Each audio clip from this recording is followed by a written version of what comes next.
सध्या सुरू असलेल्या कराड मलकापूर येथील उड्डाणपुलाच्या कामामध्ये कोणत्याही प्रकारचे बदल करण्यात येऊ नये, अन्यथा आंदोलन करण्यात येईल असा इशारा दक्ष कराडकर ग्रुप तसेच विविध सामाजिक संघटनांच्या वतीनं पत्रकार परिषदेत देण्यात आला आहे।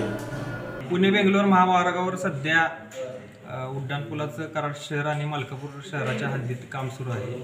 तर या उड्डाणपुलाच्या कामासंदर्भात परवा पत्रकार परिषद झाली। काही धनदांडगे उद्योजक यांनी पुलाच्या डिझाईनमध्ये बदल करून खूप अप्रोच रस्ता मागितला आहे। तर या धनदांडग्यांच्या दबावाला बळी पडून प्रशासनानं हायवे महामार्ग राष्ट्रीय महामार्ग प्राधिकरणाने बळी पडून कोणताही बदल करू नये। जे चालले काम ते नागरिकांच्या सुरक्षित दृष्टिकोनातून योग्यरीतीने चाललेलं आहे।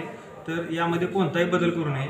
तर असा काही दबाव धनदांडग्याने करण्याचा प्रयत्न केल्यास तर आम्ही त्याला त्या ठिकाणी जाऊन त्याच दिवशी जशास तसं उत्तर देऊ। आपण कराड शहरातील नागरिक, दक्ष कराडकर, विश्व इंडियन पार्टी, महाराष्ट्र नवनिर्माण विद्यार्थी सेना, रिपब्लिकन पार्टी ऑफ इंडिया तसेच उद्धव बाळासाहेब ठाकरे शिवसेना त्यांचं पत्र माझ्याकडे आहे।